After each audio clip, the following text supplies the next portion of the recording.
I'm waiting for you, and I got nothing better to do. So while I'm waiting for you.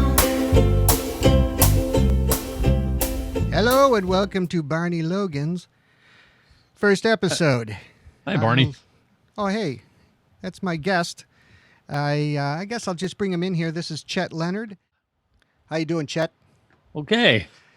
And when did you get this van? I think if I remember, I think would say I've had it for quite a while. Possibly 15 years ago, 12 or 15 years ago, something like that. I bought it from a surfer in Oceanside. He put it on sale on Craigslist, and he was asking $1,500. And I drove down there. The thing ran. I took the train down there and picked it up and drove it home. And it worked fine. It drove home just fine. It was old, and I heard a noise that I determined was a rod knock, and so I immediately decided that I would rebuild the motor in short order. And I think we should show a picture of this baby, don't you? Okay, yeah. Let's see here. Now, let's see. Here's a good picture here. We'll just send this over. How's that? Look at that baby. I like the Scooby-Doo wheels. Right, the Scooby-Doo van, the clown with the clown van. I get all kinds of comments. I think of it as a surfer van. It came from a surfer. Yeah. And it's got lots of vintage surfer stickers on it. And it's a California van. It's in great shape. It has very little rust. It's very original. I've found it really hard to change the van at all. I've since it's so original and great shape. So you stay stock. The goal is to keep it stock.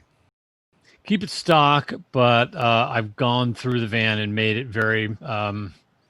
No system is untouched. Everything has been refreshed or rebuilt or renewed. Until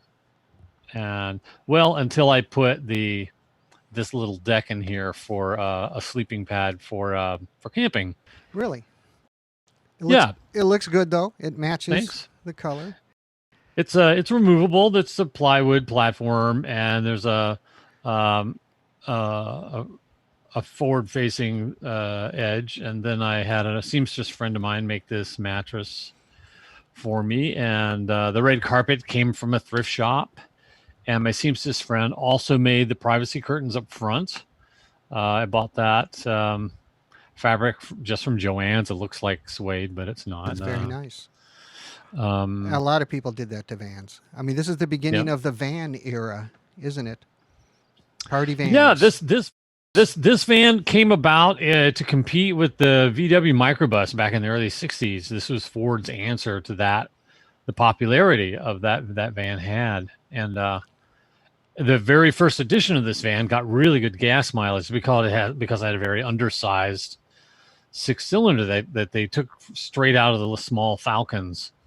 And although it had great gas mileage, it was very underpowered, and the part of the drivetrain was, I think it was the transmission or something, was not very reliable. The rear end wasn't that great. And so they improved it over the 6 or 7 years that this version of the Econoline van. This is the last year of this is called a first generation Econoline. Mine is the last year, the 1967. And it's the best of that generation in that it had the largest motor, the heaviest duty transmission and rear end, and the safest brake system. So it had two master cylinders or two.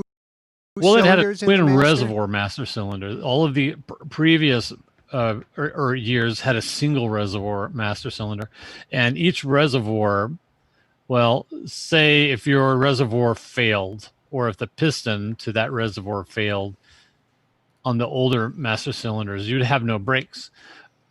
With the dual reservoir master cylinder that the 67 has, if one half of the piston fails, you still have the other half. So you might still have front brakes, or you might still have rear brakes, a reservoir for each end of the van. Fantastic. What is there anything weird about this van? All cars have kind of weird, special things.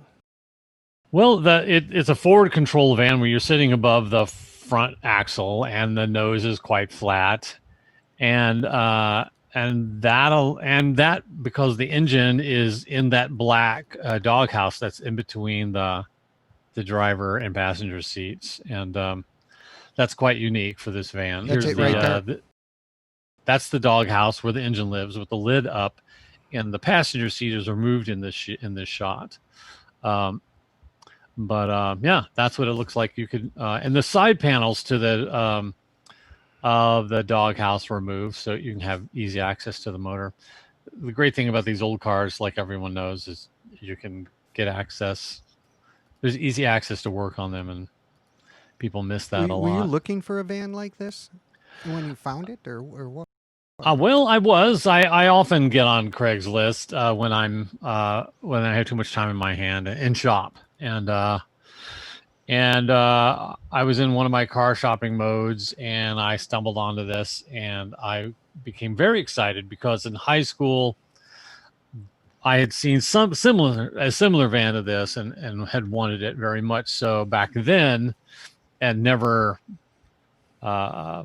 had it, and so this is my chance to live that teenage desire / dream. And are you going to keep the car like forever? Do you ever plan on selling? Well, it seems that way. I'm not ready to let go of it yet. I have completed most of the projects I want to do to it. I'm not really interested in painting it. I think the patina is really valuable, and what's lovely about the van, it just kind of, that's the history of the van. How does it work compared to new cars? I mean, how does it work compared to new cars? Well, how does it compare to a new car? Well, yeah, it's horrible. A new car is so much more pleasant to drive. A new car rides well. A new car has is easy. The steering wheel's easy to turn. The brakes are easy to apply. It's quiet. It has air conditioning. Really? Now, is that aftermarket? It didn't come with air conditioning. Oh, no. That would be what a new car has. And those are all the things this thing does not have. Oh, right. This thing is basically, I equate it to a bread box on a John Deere tractor. It's loud. It's rattly. The motor stinks. The braking is not as responsive as you would like. It sways around. It's when you're at high speeds on the freeway, the wind blows you around a lot. It's a 50-year-old metal bread box on a roller skate. Now, what about this puppy here? They made a pickup. Yeah, they made pickups for as well. It's the same, everything exactly the same, except the body is a little different. You just basically cut the back off and close the cab, and but everything else is the same about them. These are more desirable than the vans. A lot of people want the pickups more. And if you can find a pickup in good shape, it's you've done something. I see. Sorry, I messed up the screen there for a second. That's okay. I'm new at this. You got to give me a break. No, Barney. No. Would you sell the van to me? And how much? I'm not ready to sell it yet. Not this year. So you would sell it? You would part with your baby there? Well, I've had it for quite a while, and I would at some point. I've been thinking about it recently, and there are other cars that I want to build. Oh, really? Yeah, and so I'm thinking about letting it go so that I could have space to start another project. And what kind of car might that be? Well, it could be a few cars. It could be an old Volvo. It could be a 240Z with a V8 mod. It could be a '64 Rambler convertible two-door. It could be Ooh, a Rambler. could be an Rambler. '84 Rabbit GTI. It could be an early '80s Ford Fiesta. Interesting. It'll be Yeah, as big a collection as Jay Leno. Be Chet a Leonard's Brubaker garage. box. What the hell's a Brubaker box? A Brubaker box Is that is a like a very rare car. There are only 28 of them in existence, I believe. 28. uh-huh. They were made here in LA in the or in Southern California in the '80s, I believe. They would take. They are one of them was featured in this corny science fiction television series of the '80s. They're a mini van of a custom fiberglass, very '80s kind of modern iconic '80s look. And they would take a brand new Volkswagen Beetle and they would strip the body off of the chassis and put this Brubaker box van body on it. So it's so that was basically the problem why it failed, because it was expensive to disassemble a Beetle and then liquidate those parts and then make a van and make a profit from it. But I think there's maybe 19 of them left in existence, and they're really, really neat. Have you found? Did you look one up? A Brubaker? A Brubaker box, yeah. Actually, I could, but That's okay. There's word that Tesla might actually bring back the Brubaker box. There's also an independent effort to create a build your own Brubaker box. And but am kind of interested in the idea of just making one myself from scratch, which would mean building the plywood bucks and forming the fiberglass shell and all of that. So it would be a very long-term project, and it would keep me busy. And now what's this? okay, this is an improvement I made to the Econoline van. That's the radiator. That's the original radiator. Everything on this van is pretty much original. And that is the original radiator, which is they're hard to find. So it's shocking that I still have a good one. And I've taken an electric fan shroud and the electric fan from a early mid '90s Taurus, Really? with the 3.0 V6, and this I've turned it up side to in the Taurus. It lays long side left to right. So I've clocked it 90 degrees, fit it to my radiator, trimmed it, and mounted it to my radiator. And so I did this so I could pull the mechanical fan off my water pump and convert to this electric fan. There's a lot of electrical circuitry stuff involved in this upgrade as well. And this did a few things for me. It helped with cooling issues when you're stopped in a stoplight, idle in city traffic, and it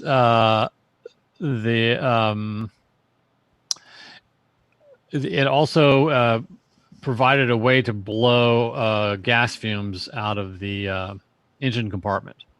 That might be important.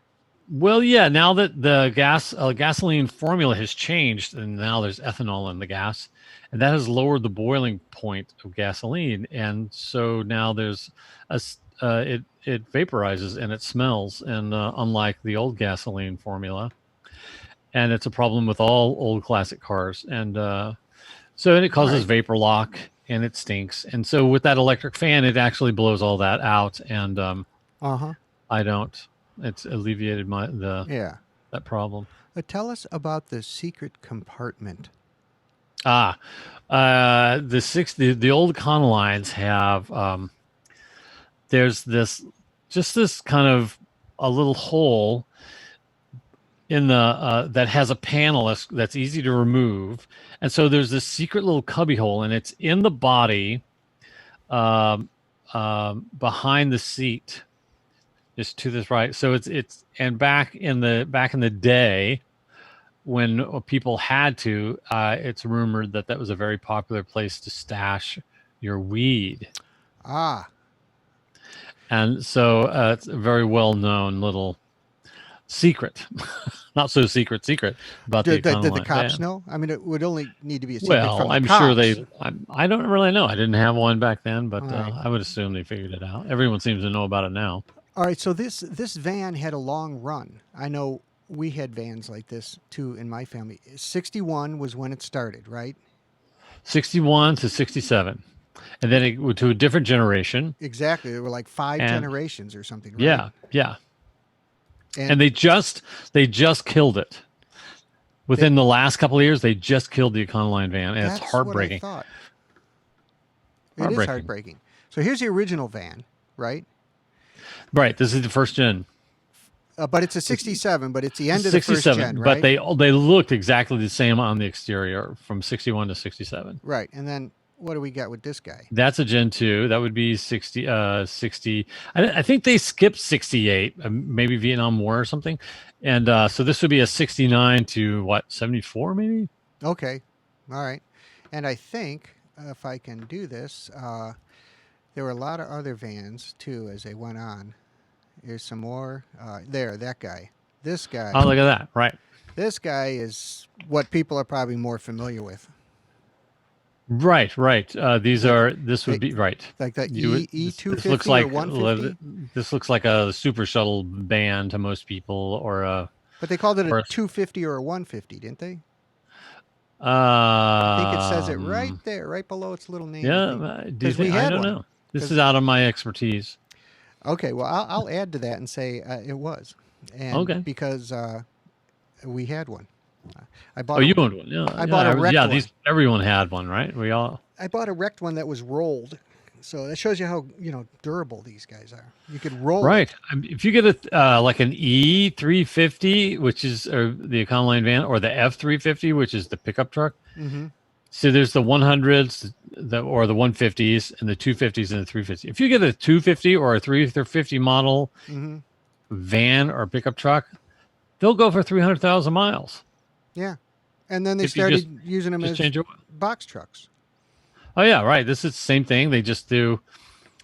The box on and put a heavier drivetrain in it. It's crazy. The little motor that's in my van, I understand that same 6-cylinder. I have a 6-cylinder in my van. Mhm. I understand that's basically the same motor that's in a UPS truck, Maybe so. Maybe so. right? This is probably the last version of it. This looks familiar to me. It's With the smoother V8 front Triton. end. It's not as big of a That's not the last version. That would be no. like 2000s, I think. All right. So they didn't change it much in the last version, did they? Let's see if we got a last version here. No, Well, we got a lot of the specs, classic 15 pass that we're so familiar with on the. film shoots. Yeah, and then they went to the Super Duty, the 2008 to present, Yeah. with those big Super Duty grills. Right. Well, that all sounds pretty good. So you're not going to sell me the van. Not yet, but maybe in a couple of years. All right. Well, And Chet, I don't know, and hopefully by then it'll be worth so much I can't say no. I saw them listed for at least 5,500. I don't know how perfect condition they were, but Right? Yeah, I would say that would be really easy to get now. I would think, the van, this van, if you really want to get a lot of money for it, it needs to look brand new.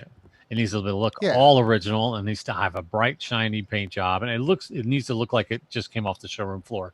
If you can come up with one of those, you can actually get a really good penny for it. all right. That my van, as it, it's probably worth a little more than 5,500. And currently, I mean, you just got to find someone who wants that patina Right. look that I have, but Because you're too cheap to I paint mean, everything in that van has been gone through. It's got a new fuel system, new brake system's been upgraded to disc brakes.